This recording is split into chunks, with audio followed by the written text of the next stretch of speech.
So, today, Rachel, what I would love to look at, we've been discussing, we're very much into the why of things, why horses do things, but it's Mhm.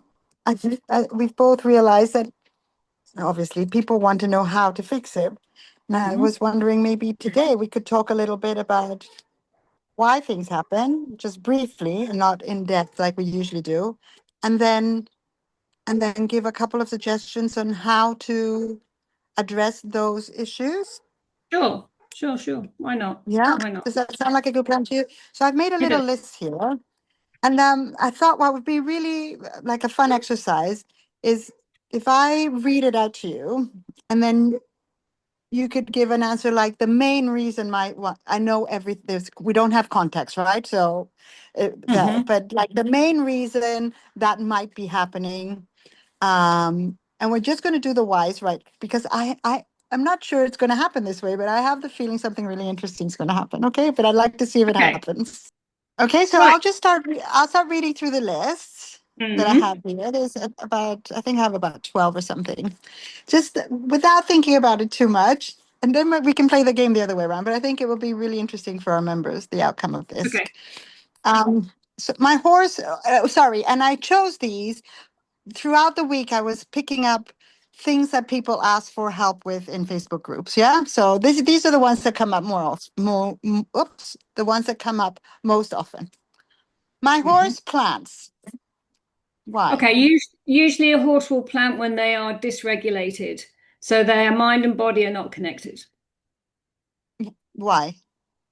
because they are unsure about the next step to take. So rather than taking a step that is going to cause more anxiety and tension, they choose to take no step whatsoever. Super. My horse bolts. The initial bolt could be anything, but usually the run becomes a bolt because we hang on too tight and we're giving the communication to run, like we squeeze our legs and hold on and we get tense because we're in fear ourselves of the bolt. But that tension and that squeezing is telling the horse to run even further. So what they're doing is reading that fear and tension and anxiety from us, Mhm. physically getting the answer to getting the instruction to run because we're squeezing, and emotionally reading, shit, I've got to run because there's something behind me, because the whole thing is a tense moment. Could I say that the horse is dysregulated? Well, I don't know whether it is dysregulated in that moment because they're doing Okay. something to stay safe. Okay. Okay. So, but it is to stay safe. Yes. Yes. My horse kicks. If it's kicking from the back end, it's defensive. Of course. Okay.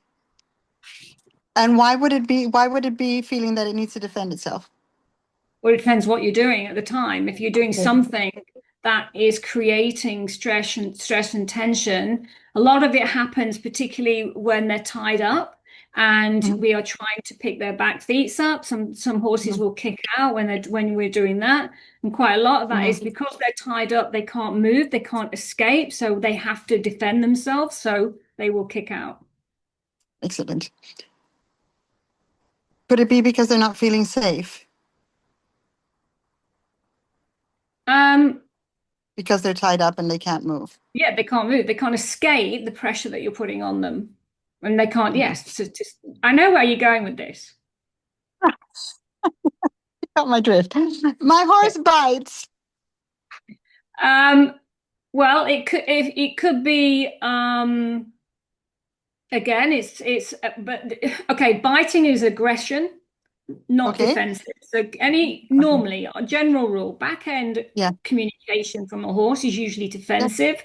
Front Right. end communication from the horse is usually aggressive. So they are telling Oh, you okay. without any shadow of a doubt to get out of my space, to back Oh, wow. off and leave me alone. And yeah, yeah, they're Just giving you a really firm communication, unless it's because obviously they've been given treats in an inconsistent way with lack of clarity, because then they're just looking for something to eat. right. My horse rears. A rearing horse is usually a horse that can't find forward. Rearing is a forward Wow. motion, but it's got to go somewhere, so they're rearing up. They're rearing up. If it's in with, pretty loose situation, let's say looseish reins, you're asking them for forward, and quite a lot of that backing up. You don't want them to back up, so you're encouraging them to go forward. They just can't go forward, so they have to put that energy somewhere and it goes up. Ah, Rearing is only forward motion, just going upwards. that's really interesting. I didn't know that. What about my horse bucks? Same thing at the back Well, door? um, usually, well, again, this is really difficult because there's so much context in all these. I know, I know. There's no Okay, context. I know. a horse would book to get you off, Mm-hmm. because you are causing them pain, Mm-hmm. or the saddle is painful, but there's pain involved somewhere. Mm-hmm. Another reason why a horse bucks, and it's still related to pain, is if you have encouraged them to move on in a less than polite way, like giving them a good kick, and you've sat on that soft area behind the barrel. If you notice, Mm-hmm. bucking horses are strapped by Oh, underneath the horrible. Yeah. genitalia. So when you get Yeah. down there, you start poking down there, or you give them a good kick down there, then the reflex is they need to protect themselves. So either way, it's about pain and protection, self Yeah. protection, survival. What about my horse? Sorry. What about my survival? What about my horse won't be caught? This doesn't like you. I know, out of context. Take it. Take it or Um, leave it. Yeah. well, this is a really difficult one for me to answer because I'm just going to paraphrase you, or quote you, should Go I ahead. say. Yeah. And that is, a horse that really doesn't want to be caught, or I say collected, Yeah. That's why I put it in. I usually, put it in quotes. Yeah. I know you Mm, did, I know, yeah. usually has an experiential memory of something bad. Mhm. So they know what's coming. So they don't want to participate. My horse runs circles around me when I'm leading him. This can be, again, several reasons. It could be that you're not giving enough clarity and direction. It could be that the horse just doesn't understand what you're asking of them. And when a horse is confused, their instinct is to take over because, again, it's about survival. So this person is leading me. This person is saying I am the leader, which is a ridiculous word, but Yeah. and I have to follow them. But this person has no clarity, no direction, emotionally, mentally, physically. It's not just about I'm going from A to B and I know where I'm going. If they're doing it in a Mm, way that, then the horse can start taking over. And of course, if it's on a lead, there's only one thing to do, and that's to go around you. They can't go forward, or they could, but it's a bit more difficult. And it's a build-up also maybe of frustration. They've got to move, and that lack of clarity is creating so much tension in their brains because they can't think now, they can't actually take a decision. And so okay. yeah, maybe frustration, maybe you're just not being clear enough with what you're doing. Excellent. My horse drags me to grass. That could be that they're hungry. Are you giving them enough forage in the areas that they live? Is the forage that you're giving them in the areas that they live of good enough quality? Because it's also a quality thing. And it can be a habit. And you need to lay down foundations to all conversations that you have with your horses so that they know when they can and when they can't. And that's not about being dominant or having control. It's just being kind enough to be able to be clear with them. So, for example, when they come out the gate here, my horses, they all go for the grass. I don't care. They have a few nibbles, but if I say, let's go, then they come with me because they know that's the conversation that we're having. Most of the time, apart from Charlie. Charlie can be a bit of a he does have that habit, I'm afraid. So there you go. He's one of mine. Yeah. My horse won't stand still while I am grooming, tacking up, getting on. Frustration, boredom, maybe pain, because they know, if going back to that book, if he knows that the saddle's going to go on and he's going to be uncomfortable, she's going to be uncomfortable, then they're moving about a lot. Tied up too tight, too short, so they can't see. There's nothing wrong with having a long line and allowing them to bend their head. If they're bending their head for a view, they're not going to move their bodies. But if you've got them tied here, so restricted, they've got no choice but to move everything. So it could be that, but I'll put it down to frustration, perhaps.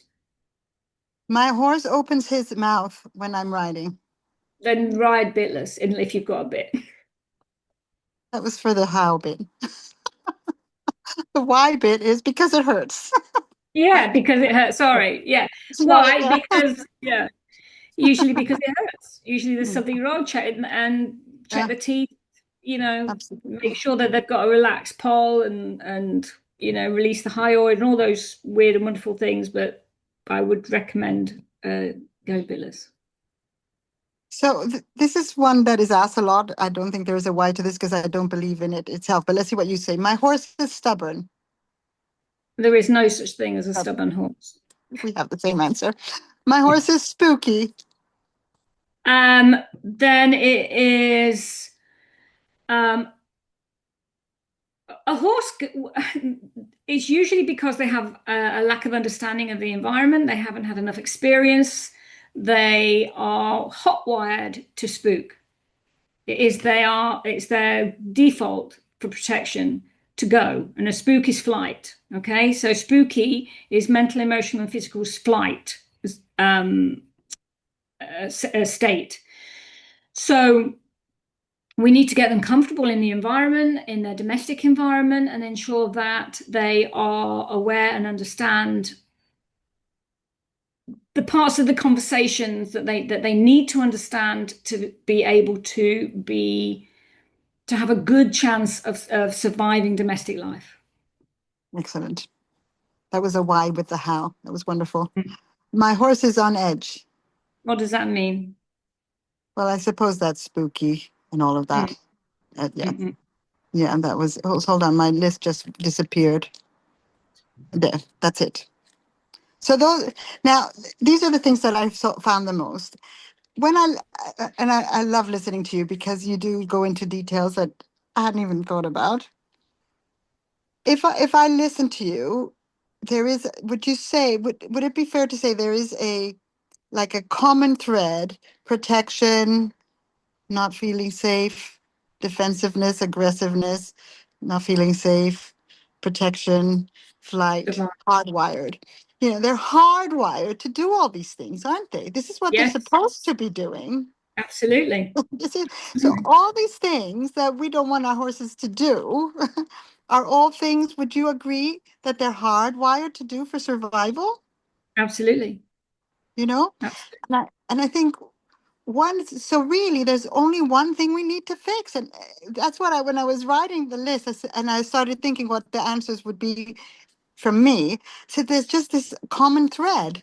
The answer is the same. And how to fix it really comes back to then, what would you say? Not each one individually, but if you were to, taking that, there is this common thread of hardwired to survive, Mm. hardwired to stay alive. Well, for me, it Hardwired- comes Yeah, under that to truly fix yeah, um, anything that your horse is doing that you don't appreciate, that you're not looking for, that you don't want, is to understand why they're doing it on a on a fundamental, their nature, their DNA. yes, And if I was having to if I was having to put an umbrella over all of that, um, and I'm not good at nutshells, as you know, or umbrellas, but I would say yes, it's the horse just needs to feel safe.